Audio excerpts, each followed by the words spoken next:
ऐसे दर्पण या ऐसे मिरर, ऐसे दर्पण जिनका परावर्तक पृष्ठ गोली होता है या कर्व्ड होता है, जिनका परावर्तक पृष्ठ गोली होता है, रिफ्लेक्टिव पार्ट गोली होता है, और ये किसी गोले के भाग होते हैं, किसी गोले के भाग होते हैं, क्या कहलाते हैं? गोलीय दर्पण कहलाते हैं। ये किसी गोले के भाग होते हैं, गोली दर्पण कहलाते हैं। देखिए गोली दर्पण उत्तल, पहले अपन अवतल दर्पण लिख देते हैं। अवतल दर्पण, दूसरा जो हमारा दर्पण है उत्तल दर्पण, यानी कि इसको हम कहते हैं कॉनकेव मिरर, और ये है अपना कॉन्वेक्स मिरर।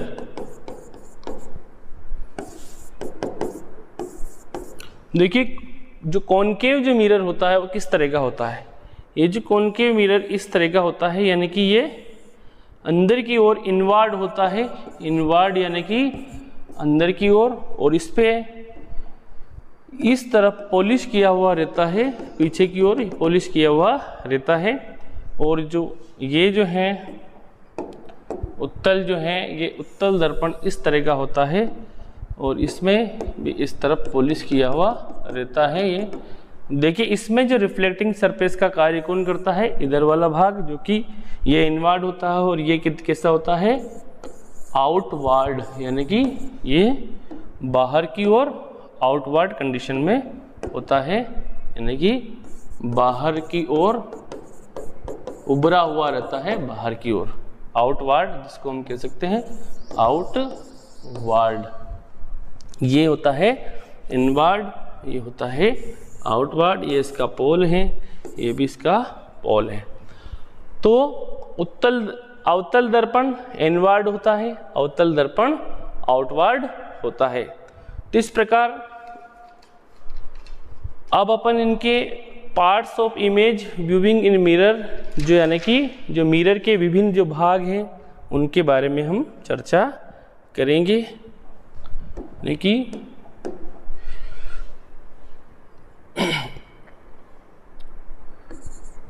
दर्पण के विभिन्न भाग, ठीक है, क्या क्या पॉइंट्स ऑफ व्यू हमें इमेज फॉर्मेशन में चाहिए। सबसे पहले देखते हैं पोल।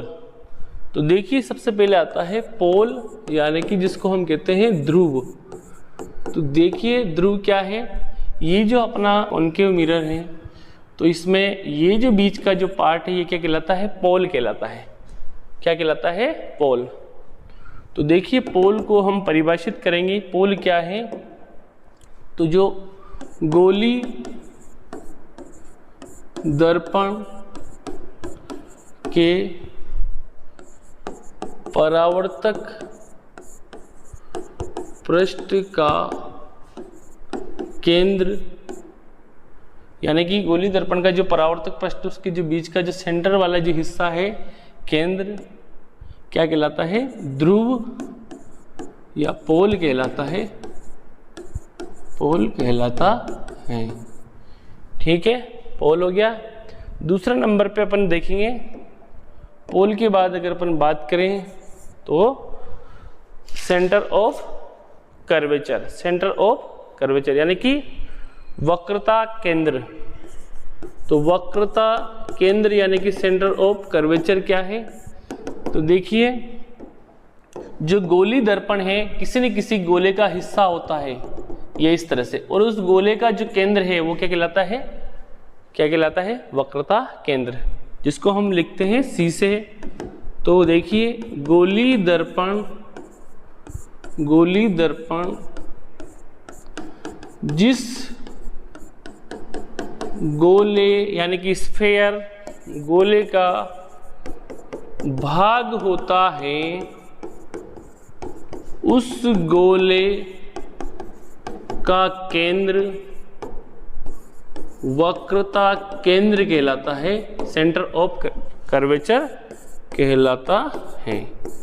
यानी कि गोली दर्पण यानी कि ये इस गोले का भाग है, तो ये क्या है, सेंटर ऑफ कर्वेचर।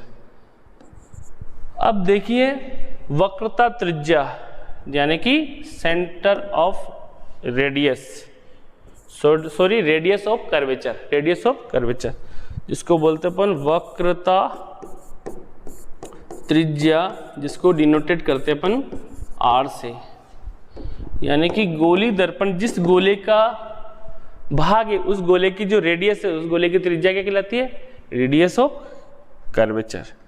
यानी कि गोली दर्पण जिस गोले का भाग है, उस गोले की त्रिज्या R यानी कि क्या कहलाती है, वक्रता त्रिज्या कहलाती है। यानी कि ये यहां से यहां तक की जो दूरी है क्या कहलाती है, वक्रता त्रिज्या कहलाती है। तो वक्रता त्रिज्या क्या है, जिस गोले का जो भाग है, जैसे कि मान लीजिए अभी बताया मैंने, ये इस तरह का, ये जिस गोले का जो भाग है, उस गोले का जो सेंटर है, ये अगर मान लीजिए ये कॉन्वेक्स की अगर अपन बात करते हैं, तो ये इस गोले का भाग है, तो इसका सेंटर ये क्या है, सेंटर ऑफ कर्वेचर, ये दोनों को पो लिया है। तो हमने रेडियस पढ़ा, रेडियस ऑफ कर्वेचर देख लिया। मेन एक्सिस मुख्य अक्ष क्या है, तो चौथा पॉइंट अपना है मेन एक्सिस। तो चौथा पॉइंट मेन एक्सिस, जिसको बोलते अपन मुख्य अक्ष या मेन एक्सिस या प्रिंसिपल ऑफ एक्सिस कहते हैं। तो देखिए C और P को मिलाने वाली एक सीधी काल्पनिक रेखा क्या कहलाती है, मुख्य अक्ष कहलाती है। यानी कि वक्रता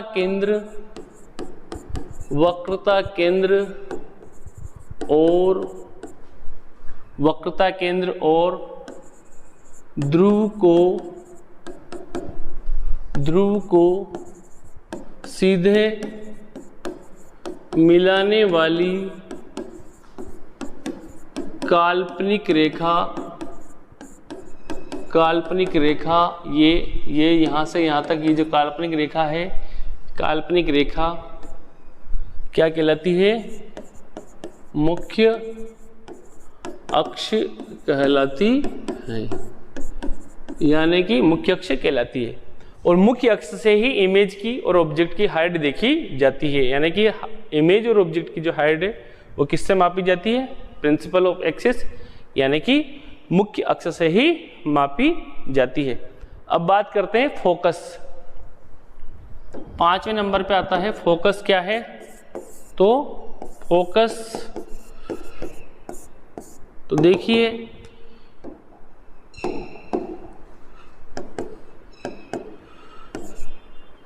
दर्पण के समांतर दिशा में आने वाली प्रकाश किरण परावर्तन के पश्चात जिस बिंदु पर मिलती हैं या मिलती हुई प्रतीत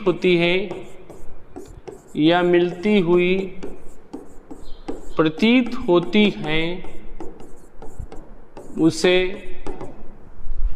फोकस कहते हैं और कैपिटल एफ से व्यक्त करते हैं, उसे फोकस कहते हैं। तो इसको ध्यान से देखिए, ये भी बहुत ही महत्वपूर्ण है। अगर मान लीजिए पैरेलल डायरेक्शन में मुख्य अक्ष से कोई भी प्रकाश किरण आ रही है, तो पैरेलल में आने के पश्चात वो यहाँ से डाइवर्ट होने के बाद जिस बिंदु पर मिलेगी वो क्या कहलाएगा, फोकस कहलाएगा। और यहाँ पे भी कोई प्रकाश किरण अगर पैरेलल आ रही है और ये प्रकाश किरण आई थी यहाँ से, ये इस तरह से यहाँ पे क्या हो रहा है, सभी अभिरोपित होती है और यहाँ पे अपवर्तित हो जाती है, यहाँ पे दूर दूर चली जाती है। यानी कि ये यहाँ पे क्या कर रहा है, प्रकाश किरणें सभी मिल रही है और यहाँ पे फैल रही है। तो इसको पीछे की ओर ले जाएंगे और जिस जगह मिलेगा वो बिंदु क्या कहलाएगा, फोकस। तो इसका फोकस किधर रहता है, यानी कि कॉन्वेक्स, यानी कि जो उत्तल जो दर्पण है उसका फोकस किधर रहेगा, बिहाइंड द मिरर। और इसका कहाँ रहेगा, कॉनकेव का, यानी कि फ्रंट ऑफ द मिरर, यानी कि सामने। तो फोकस हो गया क्लियर, फोकस। अब देखिए फोकस और पी के बीच की जो दूरी है वो कहलाती है फोकस दूरी। तो हम फोकस दूरी किसके बराबर होगी, यहाँ फोकस से पी के बीच की दूरी, ये कहलाएगी फोकस दूरी, जिसको अपन डिनोटेट करते हैं ये यहाँ से यहाँ तक की दूरी फोकस दूरी कहलाती है। तो छठवां पॉइंट अपना, छठवां पॉइंट ध्यान पूर्वक देखिए, फोकल लेंथ या फोकस दूरी किसे कहते हैं, फोकस दूरी अभी जस्ट ही बताया आपको, इसको स्मॉल एफ से शो करते हैं। तो फोकस दूरी ध्यान पूर्वक देखिए, P से, P का मतलब क्या है, ध्रुव से फोकस यानी कि F, कैपिटल F, फोकस के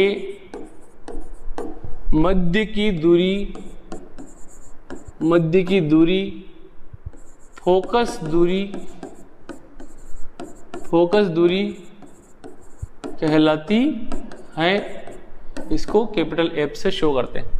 अब देखिए एक बार और देखिए इसको, इस तरह का जो डायग्राम है इसमें ये मान लीजिए ये कॉनकेव का लेते अपन, तो ये P है, जहाँ भी प्रकाश किरणें पैरेलल आती है तो जहाँ मिलती है वो क्या है, F।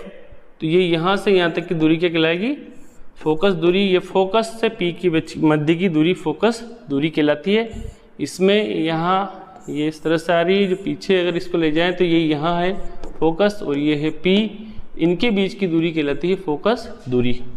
तो ये कौन सा है, कॉन्वेक्स, और यानी कि ये उत्तल दर्पण है और ये है अवतल दर्पण। तो ये अब देखिए, ये जो इसका जो सेंटर था ये C और इसका जो सेंटर है इसका केंद्र ये C है। तो C और फोकस दूरी में क्या संबंध है, तो देखिए जितनी दूरी ये रहेगी उतनी दूरी इधर रहेगी, यानी कि जो R जो होता है, तो R जो होता है वो किसके बराबर है, 2F के बराबर। तो F यानी कि फोकस दूरी किसके बराबर है, रेडियस ऑफ कर्वेचर के आधे के बराबर है। यानी कि आपको रेडियस ऑफ कर्वेचर यानी कि वक्रता त्रिज्या अगर पता है तो फोकस दूरी का हम काउंट कर सकते हैं, फोकस दूरी हम निकाल सकते हैं। इस प्रकार अपन जो कॉनकेव जो मिरर देखा था अपने ने, कॉनकेव मिरर, इसके क्या यूज़ हैं, इसका यूज़ कहाँ करते हैं, तो यूजेज ऑफ अवतल यानी कि कॉनकेव मिरर, इसके क्या उपयोग है, तो इसका उपयोग सर्च लाइट में, दूसरा है जो सोलर जो कुकर है, ठीक है, सोलर कुकर में इसका उपयोग किया जाता है। तीसरा शेविंग जो दर्पण होते हैं उनमें बड़े प्रतिबिंब प्राप्त करने में, बड़े प्रतिबिंब प्राप्त करने में, ठीक है। और चौथा आपने इसके अंदर कॉनकेव का डेंटिस्ट में है ना, तो दंत विशेषज्ञ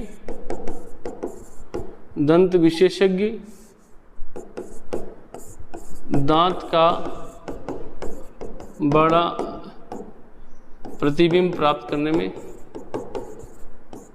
इसका उपयोग करता है। करने में इसका उपयोग यानी कि दांत का जो छोटा डायग्राम है, छोटा इमेज उस ऑब्जेक्ट को क्या कर देता है, वो बड़ा इमेज बना देता है। इस प्रकार उसका बड़ा इमेज प्राप्त हो जाता है। हेलो स्टूडेंट, कैसे लगी क्लास? Thanks for watching. जय हिंद, जय भारत।